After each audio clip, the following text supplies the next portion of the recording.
On s'est tous un jour posé cette question. D'où est-ce que je viens? Quelles sont mes origines? La plupart du temps, on connaît l'origine de ses parents et de ses grands-parents, et rarement de là. On sait que maman est de Picardie, que papa est du Beaujolais, et on se dit que les yeux bleus, c'est maman, et l'amour du vin, c'est papa. Depuis quelques années, on a vu apparaître la mode des tests ADN. C'est même devenu un phénomène de société. Moi-même, il y a quelques années, j'ai décidé de faire un test ADN. Celui-ci m'a permis d'en savoir un peu plus sur mes origines génétiques, avec quelques surprises à la clé. L'ADN, c'est un peu une carte d'identité génétique. Ça vous permet de remonter beaucoup plus loin dans votre ancestralité. Le souci avec les tests ADN grand public, c'est qu'elles ne sont pas toujours très précises dans l'appréciation de vos données génétiques. C'est pas tant le test en lui-même qui est problématique, c'est plutôt la façon dont ils vont analyser vos données génétiques, qu'ils vont les interpréter. Et c'est là que rentre en jeu Victor. Il fait des vidéos sur la génétique des populations. Et contrairement aux grandes entreprises d'analyse ADN, Victor utilise en fait des outils beaucoup plus précis, beaucoup plus étayés pour analyser l'ADN. J'ai donc décidé de partager mon test ADN à Victor, afin qu'il puisse me faire une analyse beaucoup plus précise et exhaustive de mon ancestralité. Et parler plus globalement de génétique de population, en l'occurrence européenne. Alors est-ce que je peux dire mes ancêtres les Gaulois? Est-ce que j'ai des origines cachées germano-polynésiennes? Ou est-ce que je suis un énième latin qui parle avec ses mains en permanence? Pour le savoir, on retrouve Victor immédiatement, et vous allez voir, c'est super intéressant. Salut Victor. Alors, est-ce que tu peux te présenter aux spectateurs et nous dire en quoi consiste ton activité et pourquoi tu as décidé de te lancer dans l'univers de l'analyse ADN? Alors, je m'appelle Victor Arnier, j'ai 26 ans et il y a quelques années, j'ai commencé à faire du montage vidéo. Et à un moment, je me suis dit, je pourrais peut-être essayer de faire des vidéos pour moi-même, d'avoir ma propre chaîne. Et ça faisait quelques années déjà que je me renseignais sur la génétique de population. J'avais fait un test ADN en 2018, je crois. Et du coup, j'ai commencé à faire des shorts où je parlais de génétique. Et puis ça a bien marché, puis j'ai continué à en faire. En France, déjà, c'est plus possible de faire des tests ADN. Je crois que même c'était dans une espèce de zone grise pendant un moment où c'était techniquement pas vraiment légal. Maintenant, c'est plus possible du tout. Pour les gens qui ont déjà fait des tests ADN, on peut avoir des analyses plus poussées. Donc je l'ai fait pour Laurent. Quand vous faites un test ADN chez MyHeritage, chez 23andMe, il vous donne un fichier brut sur lequel il y a vos données ADN. À partir de ce fichier, vous pouvez faire des analyses plus poussées. C'est sur ça qu'on peut on peut en apprendre plus sur notre génétique. Donc hop, j'ouvre, là devant moi j'ai donc le DNA Report de World Genetics, donc ton entreprise, avec toutes les informations qu'on va pouvoir révéler dans le test ADN que moi je t'ai partagé en fait, mon petit fichier avec tout mon séquençage, c'est ça en fait? Ouais, c'est ça. En gros, mise au propre de tout ce que tu peux apprendre, en tout cas qui intéresse le plus les gens généralement. Donc là, on a une première catégorie, c'est Distant to Modern. Est-ce que tu peux nous expliquer? Bon, déjà, on voit plein de choses, il y a plein d'origines, on voit beaucoup d'origines françaises, etc. Est-ce que tu peux nous expliquer à quoi ça correspond? Alors, je vois qu'il y a des trucs, je comprends beaucoup French. Ok, ça a l'air cohérent jusque-là. Et je vois aussi qu'il y a des chiffres, des distances, des couleurs. Voilà. Est-ce que tu peux nous expliquer à quoi correspond cette catégorie? Alors, je pense que le plus simple, ça va être d'expliquer, de comparer ça aux résultats des tests ADN classiques. Quand vous faites un test ADN, ça va vous faire un espèce de découpage où ça va vous dire vous êtes, 75% français, 25% italien, etc. C'est une analyse qui va se baser sur des populations sources. Donc on va avoir, les entreprises de tests ADN vont avoir tout un tas de personnes qui ont déjà fait des tests ADN. Ils vont l'utiliser comme base pour dire ok, ça correspond à de l'ADN de français, ça correspond à de l'ADN d'italien, etc. Là, ce que je te propose, c'est on va prendre l'intégralité de ton ADN et de regarder les populations qui ont l'ADN le plus proche. Par exemple, si quelqu'un, 50% français, 50% polonais, s'il fait un test ADN classique, ça veut lui dire vous êtes environ 50% français, environ 50% polonais. Alors que les populations qui ont la génétique la plus proche de cette personne, ça va être ni les français ni les polonais. En fait, ça va être une population intermédiaire. Là, dans le cas de français-polonais, je pense que ça sera peut-être en Allemagne de l'Est, en Tchéquie, une population dans cette zone-là. Ok. Et donc là, par exemple, j'ai effectivement en premier French. En second, j'ai Flemish Belgium, donc la Belgique, Suisse allemand, Allemagne, Saarland. Là, on voit bien qu'il y a des zones. Ils se disent, ok, il y a tant de répétitions de ces gènes-là qu'on a classifiés comme étant les plus caractéristiques de cette zone-là en particulier, dans le Saarland, par exemple. En fait, ça vient tout simplement de personnes qui ont fait des tests ADN, donc ça peut être dans des études qui ont été publiées. On va étudier la génétique des habitants d'Alsace, d'Allemagne, etc. Et donc on va avoir tout un tas de fichiers où on sait que c'est des personnes qui ont été sélectionnées parce qu'elles appartenaient à cette population, à ce groupe ethnique, et du coup on peut les comparer par rapport à ton ADN. Ok, donc là il n'y a pas de doute, hein. On voit bien, c'est le nord-est de la France, la Bourgogne-Franche-Comté, l'Alsace, un peu l'Allemagne, la Belgique. D'ailleurs, c'est assez marrant parce que la Belgique, l'Allemagne, la Suisse-Allemagne et même l'Alsace parfois arrivent avant la Bourgogne-Franche-Comté. Alors est-ce que je suis un peu plus nordique que la moyenne de mes comparses ici? Je sais pas, peut-être. En réalité, toutes ces populations, en fait, la distance génétique est tellement faible que ça peut être inversé, et finalement c'est juste que tu es proche de toutes ces populations. Moi, je sais que l'histoire de la Bourgogne est à voir aussi avec l'histoire de la Belgique, parce qu'en fait, le duché de Bourgogne était très grand et il allait en fait des Flandres jusqu'à la Bourgogne. Est-ce que ça n'a rien à voir, ou est-ce que tu penses qu'il y a des possibilités d'ADN plus anciens qui ressortent aussi de ces réalités historiques à cet endroit-là et qui expliqueraient éventuellement un ADN proche de certains types belges actuels, ou alors rien à voir? Franchement, je pense que c'est un peu de la surinterprétation. Parce qu'en réalité, tu regardes la plupart des Français de la moitié nord vont être vraiment très proches des Belges. Donc je pense pas qu'il y ait besoin de surinterpréter à ce point-là. Oui, j'avais une question plus spécifique par rapport à l'expression du français de souche. Est-ce que le français de souche, c'est une expression qui recouvre une réalité génétique, ou est-ce que c'est juste une invention? Souvent, on voit par exemple en politique, et notamment à gauche, on nous dit les français de souche n'existent pas. Inversement, à droite ou dans le milieu patriote, on va le dire bah si, il existe. Toi, en tant que, on va dire, un petit peu petit spécialiste de ces sujets au niveau de l'ADN, est-ce que le français de souche, ça existe? D'un point de vue génétique, tu vas avoir effectivement une homogénéité. En fait, c'est quelque chose que tu retrouves chez tous les groupes ethniques. Si tu fais une analyse de test ADN de japonais, en fait, tu vas avoir une sorte de cluster où tu vas avoir tous les points japonais qui se ressemblent. Et effectivement, si tu vas aux marges, tu vas tout au sud de la France, tu peux être aussi très proche des Espagnols. Mais il faut voir ça comme un bloc dans lequel il peut y avoir des différences. Génétiquement, on peut savoir si quelqu'un est français ou a un profil génétique de français. Et est-ce qu'il y aurait aussi la même chose pour les Européens? Est-ce qu'on peut parler d'Européens de souche ou pas?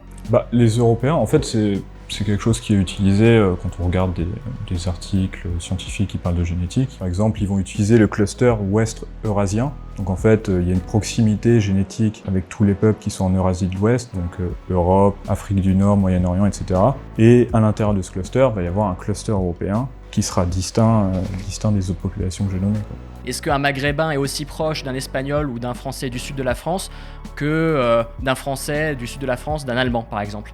Certaines frontières géographiques impliquent une grosse distance génétique. Donc la Méditerranée, surtout entre l'Espagne et le Maroc, il va y avoir une grosse distance génétique. Là où peut y avoir des populations qui vont être un peu plus proches, c'est plus être l'est de la Méditerranée. Par exemple Chypre, certaines îles grecques. Par exemple en Europe de l'Est, les Slaves, les Russes, les Ukrainiens vont être très distincts génétiquement des Caucasiens. Parce que le Caucase a été frontière géographique assez imperméable.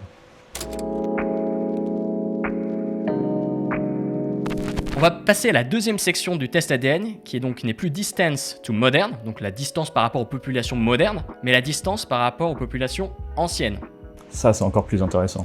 Complètement. C'est là, on rentre dans le dur, dans le profond, il se passe des choses, on se pose des questions, quoi. Alors, distant to ancients. Donc moi, mon test, celui que tu m'as fait, les calculs, les représentations, je m'attendais évidemment à avoir des choses plutôt à cheval sur la France, l'Europe de l'Ouest, mais j'étais un peu étonné parfois sur ce qui revenait en premier. Danemark, Medieval Viking Age Langeland, avec entre parenthèses Mixed Western Euro Profile. Est-ce que tu peux nous expliquer à quoi ça correspond, toutes ces petites typologies là qui a marqué Mixed Western Euro Profile, etc. Alors, ces dernières années, on a commencé à avoir beaucoup d'ADN ancien. En fait, il y a de plus en plus d'études sur l'ADN ancien, on arrive plus facilement à séquencer l'ADN. Il y a énormément, d'échantillons. Là, en l'occurrence, ça vient du Danemark, effectivement, mais c'est un profil assez atypique, c'est pas un profil local, on va dire. Donc ça implique des mouvements de population au sein de l'Europe. Par exemple, toi, tu as un profil, on va dire, de Français de la moitié nord. Donc il y a dû avoir des esclaves, des razzias, des gens qui Moi, c'est mes ancêtres étaient des esclaves qui se sont fait prendre par des vikings ou l'inverse? Peut-être les deux. Si c'est un profil mixte, c'était peut-être un mélange entre, je sais pas, un viking et un celte, quelque chose dans le genre, par exemple. En deuxième, on a Italie Renaissance. Bon, ça, je suis pas étonné. Dans mon test à la base sur MyHeritage, on voit aussi qu'il y a plus de 20% de sang méditerranéen. On atteste ma peau cet été. Hein. Tu as un peu expliqué, mais c'est vrai qu'on s'y attend pas forcément. Slovaquie, Allemagne, Tchéquie, Allemagne. Ça, si je me souviens bien, c'est des profils plus anciens. Je crois que c'est culture de l'Athènes, Hallstatt. Tu as tout à fait raison, c'est l'Athènes. Il doit y avoir Gallic Profile. Ah si, tu vois, Hallstatt, typiquement, Hallstatt et l'Athènes. Est-ce que tu peux expliquer c'est quoi Hallstatt et l'Athène? Alors, c'est des cultures qui sont associées aux Celtes, c'est des cultures proto-celtiques. Et du coup, en fait, comment on définit les cultures? Il va y avoir une homogénéité au niveau des armes qu'ils utilisent, des artefacts, etc. Et c'est comme ça que les archéologues vont définir une culture. Et ces cultures-là, elles étaient au niveau de l'Europe centrale, de la Suisse, de la Tchéquie. À une période où il y avait encore des grosses migrations, les archéologues estiment que c'est là que la culture celte est née. Et effectivement, les Français modernes sont très proches des Celtes anciens. Est-ce qu'on peut dire que je suis gaulois? Ou est-ce que finalement il y a eu tellement de mélange entre? Mais bien sûr, tu peux dire que tu es un Gaulois. Après, effectivement, les Français modernes, c'est la population la plus proche des Gaulois et il y a très peu de distance génétique, tout simplement parce qu'il n'y a pas eu de migrations qui ont altéré le pool génétique sur les 2000 dernières années, quoi. Les Gaulois, effectivement, avaient le même profil génétique que les Français modernes. Les Français modernes peuvent tout à fait se revendiquer comme descendants de Gaulois. Ils parlent une autre langue maintenant, il y a la culture qui a changé. Ouais, on peut se dire Gaulois, mais c'est libre à chacun, quoi. On est toujours dans l'ancestralité, on quitte le sujet purement de l'ADN. Est-ce que tu peux nous parler de l'histoire de l'Europe et des peuples qui l'ont composée et qui ont en fait créé cette génétique et ces clusters génétiques? En fait, les Européens sont principalement reliés à 3 grosses populations ancestrales. Premièrement, il y a les plus vieux autochtones de l'Europe, c'était les chasseurs-cueilleurs européens. Quand on dit les chasseurs-cueilleurs européens, on parle des personnes qui étaient présentes en Europe juste avant l'arrivée des fermiers d'Anatolie. Donc ça, c'est la deuxième population. Donc c'est les fermiers qui sont arrivés de l'ouest de l'Anatolie en Europe pour réintroduire l'agriculture. Donc je crois que c'était il y a environ 10 000 ans. Et donc il y a eu un mélange entre ces deux populations, donc surtout dominé par les fermiers d'Anatolie qui venaient d'arriver. Et ensuite, la troisième grosse population, c'est les Indo-Européens. Je crois que c'est 95% des Européens maintenant parlent une langue indo-européenne, et c'est associé à cette migration. Donc on est issu d'un mélange de ces 3 populations. Donc en Europe du Sud, il va y avoir un peu moins de sang indo-européen et un peu plus de sang indo-européen plus on va dans le nord de l'Europe. Mais globalement, on est issu intégralement ou en tout cas très majoritairement de ces 3 grosses populations. Tu as parlé des Indo-Européens, tu as dit qu'il y avait plus de traces ou de pourcentage de sang indo-européen dans le nord de l'Europe. Pourtant, moi je sais que les Indo-Européens, en tous les cas, même ça a été plus ou moins validé récemment, ils viennent plutôt de l'Est de l'Europe, plutôt de l'actuelle Ukraine. Comment ça se fait que finalement on en a plus aujourd'hui dans le nord que dans l'Est peut-être, ou dans... tu vois? Alors il y en a beaucoup en Europe du Nord-Est, mais effectivement il y a une sorte de dégradé. En fait c'est associé aux migrations, quoi. Les proto-indo-européens viennent de la steppe pontique caspienne, je crois, c'est au niveau du sud de l'est de l'Ukraine, sud de la Russie, et du coup ils ont migré vers l'ouest, et il y a eu, on va dire au fur et à mesure des migrations, mélangées de plus en plus avec les populations locales. Ça fait une sorte de dégradé, et là on en retrouve le plus en Scandinavie, dans les pays baltes, dans cette zone-là, on va dire. Ok, tu as parlé vite fait de la langue des Indo-Européens, tu as dit justement en fait que les langues indo-européennes dominent l'Europe. Est-ce que tu peux nous en dire un peu plus à ce sujet? À quoi ça correspond? Ça va faire plaisir à Thomas Ferrier, qui s'y connaît bien dans ce sujet. Les langues proto-indo-européennes, il y a plusieurs branches en fait, qui correspondent aux différentes migrations. Donc les proto-indo-européens ont d'abord migré vers l'ouest, et il y a eu un premier mélange, on va dire, avec les populations locales. C'était la culture de la céramique cordée, si je dis pas de bêtises. À partir de cet endroit-là, plus en Europe du Nord-Est, il y en a qui sont allés vers l'Est, jusqu'en Asie centrale, jusqu'en Asie du Sud. Et c'est de là que viennent les langues indo-européennes, comme le perse, comme les langues indiennes. Et il y en a d'autres qui sont allés plus vers l'ouest, qui ont donné lieu aux langues européennes qu'on connaît maintenant. C'est grâce à la langue qu'on a pu aussi déterminer s'il y avait eu des mouvements de population ou pas. Parce que pendant longtemps, on se demandait, le hittite, c'est une langue indo-européenne qui était parlée en Anatolie.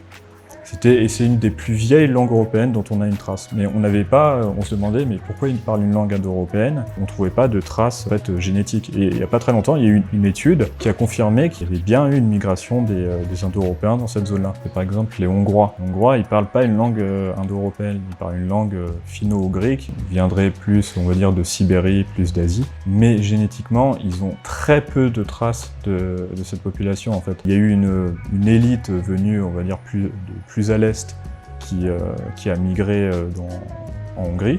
Mais en fait, les Hongrois, génétiquement, en fait, ils sont surtout héritiers des populations qui étaient déjà présentes, qui parlaient des langues slaves ou germaniques à l'époque. Génétiquement, ils vont être comme très proches des populations qui vivent à côté d'eux maintenant, les Serbes, des Croates, des Tchèques.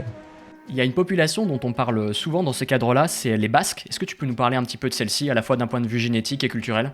Alors, justement, les Basques, par exemple, eux, ils ont du sang indo-européen, mais ils ont gardé une langue pré-indo-européenne. On ne connaît pas exactement l'origine. C'était peut-être une langue qui venait des fermes d'Anatolie, ou peut-être, une langue des chasseurs-cueilleurs européens, mais là, ce serait vraiment remonté très longtemps. Je crois pas dire de bêtises en disant que les yeux bleus existaient déjà chez les chasseurs-cueilleurs européens, par exemple, cette mutation. Ça vient de cette population, cette mutation. Et par exemple, je crois aussi par contre que les cheveux blonds, en tout cas on pense qu'ils sont arrivés plus ou moins avec les Indo-Européens. Ça existait, en tout cas il n'y a pas vraiment de traces avant ça, si ?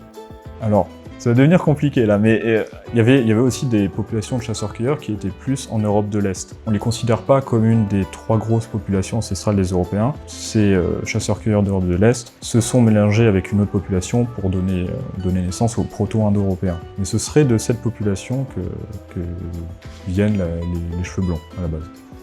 Et qu'est-ce que tu penses des fois des reconstitutions qu'on voit des visages des personnes chasseurs-cueilleurs ou des populations équivalentes ? Il y a eu un peu une polémique sur internet à un moment parce que je crois que c'était en Angleterre, ils avaient fait une reconstitution du Cheddarman, je crois. C'était censé être donc la reconstitution d'un chasseur-cueilleur, peut-être en Angleterre, en Europe de l'Ouest à cette époque-là, et ça donnait une personne qui était extrêmement noire de peau mais avec des yeux bleus. Comment ils peuvent savoir ça et est-ce que c'était vraiment ça ou qu'est-ce que t'en penses ?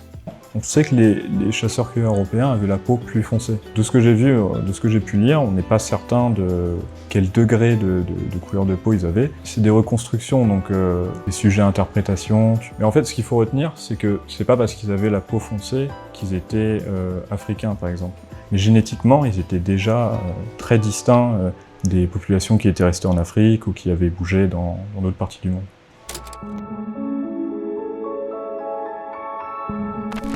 On arrive dans une partie, ça c'est intéressant, on va encore plus loin en fait dans la filiation, puisque là tu te proposes d'analyser le pourcentage moyen qu'on a sur des populations qui ne sont plus des Homo sapiens.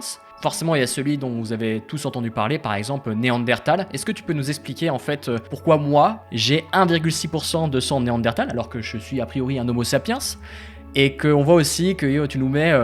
la moyenne, visiblement, de pourcentage pour les Européens, les Asiatiques de l'Est ou même les Africains. Est-ce que tu peux nous expliquer tout ça ? Alors, ce calculateur, il est assez expérimental, on va dire. Parce qu'avec les données qu'on a à partir des tests ADN, c'est pas ultra précis pour ça. De manière générale, on peut retrouver chez toutes les populations qui sont non africaines, il va y avoir un certain pourcentage de sang néandertal. Donc ça, c'est quelque chose qui est commun, tout en dehors de l'Afrique subsaharienne. Et donc là, par exemple, on voit qu'il y a d'autres types d'hominidés. On voit Denisovan, African homini. Est-ce que tu peux nous dire à quoi ça correspond ? Alors, Denisova, c'est une autre espèce archaïque d'humain qui était... Alors, la cave de Denisova, si je ne me trompe pas, c'était en Sibérie. C'est surtout retrouvé chez les Asiatiques, chez les Papous, toutes les populations d'Eurasie de l'Est. En Afrique subsaharienne, on pensait qu'il n'y avait pas eu de mélange avec d'autres populations archaïques. Et en fait, si, apparemment, ça peut même être très élevé dans certaines populations. Il y a eu un impact d'une population fantôme qu'on n'a pas identifiée, mais qui est présente et qui n'est ni Néandertal ni Denisova chez les Africains subsahariens. Mais en fait, on sait que tous les humains sur Terre descendent très majoritairement des Homo sapiens, mais avec des fouilles archéologiques, on retrouve de plus en plus d'autres espèces d'hominidés qui sont hybridées avec les humains. Des fois, c'est pas très bien conservé, l'ADN, alors qu'en Russie, on va en avoir énormément, parce que le froid permet de beaucoup mieux conserver l'ADN. C'est d'ailleurs grâce à ça, il me semble, qu'on va ressusciter le mammouth, Victor. Alors, je sais pas s'ils vont ressusciter le mammouth, ce que j'ai vu. Ils vont un peu pimper des éléphants pour leur donner des attributs de mammouth.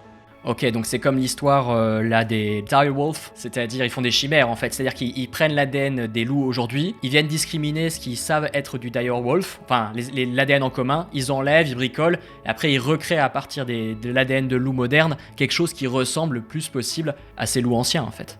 Ouais, c'est ça. Mais moi j'adore, hein. Moi, si on peut refaire des dodos, des mammouths, moi j'adore ça. Est-ce que tu as des chaînes YouTube, des contenus, des plateformes que tu conseilles aux spectateurs qui ont été, voilà, qui sont curieux de chaînes YouTube que tu voudrais conseiller sur ces sujets-là? Dans le monde francophone, je crois pas qu'il y en ait beaucoup qui en parlent. Donc faut savoir que moi, mes vidéos, je les fais en anglais. Comme chaîne en anglais, je crois qu'il y a Survive the Jive. Il parle pas mal de paganisme aussi. Il analyse des études génétiques et ça peut être intéressant, en tout cas pour, on va dire, rentrer dans le sujet. Il fait de la bonne vulgarisation. Il y a Gene-Archivist, le forum. Ouais, c'est un peu plus confidentiel, hein. C'est vraiment si vous êtes passionné. Mais il y a pas mal de discussions sur les nouvelles études sur ce forum. Ouais, pour Survive the Jive, Thomas Russell, il fait vraiment des vidéos approfondies vraiment, qui mêlent archéologie, histoire des civilisations et données génétiques. Et je pense que c'est une approche qui est très holiste, très globale, qui est très intéressante. Ça suppose de comprendre un minimum l'anglais, et c'est vrai que malheureusement, du côté francophone, on n'a pas beaucoup de gens qui sont sur ce créneau, mais en même temps, si en France c'est illégal de faire des tests ADN, ça va pas non plus aider à l'affaire, à mon avis. Voilà de ce côté. Est-ce que tu souhaiterais rajouter quelque chose, Victor? J'espère que ça vous a intéressé, ça vous a donné envie d'en apprendre plus sur la génétique, sur votre histoire personnelle, sur l'histoire des populations. Abonnez-vous à la chaîne de Laurent, et voilà. Et voilà, c'est la fin de cette vidéo sur mes origines génétiques. J'espère que ça vous a plu. C'est un format un peu différent de ce que j'ai fait jusqu'à maintenant, notamment ces vidéos de voyage axées vlog. Mais je pense que c'est super intéressant de parler d'Europe et de patrimoine de cette façon-là. Parce que l'ADN, c'est aussi un patrimoine. C'est un patrimoine dont on hérite de nos ancêtres et qu'on va léguer à nos enfants. Et la recherche des ancêtres, c'est un peu un voyage. Qu'on le fasse via la généalogie ou via le test ADN, eh bien on parcourt tout un arbre, toute une histoire enfouie qui nous concerne au plus profond de notre être. Je vous encourage à suivre et à vous abonner au compte de Victor, donc World Genetics. Vous pouvez retrouver sur YouTube et sur Instagram. Il y aura tous les liens en description.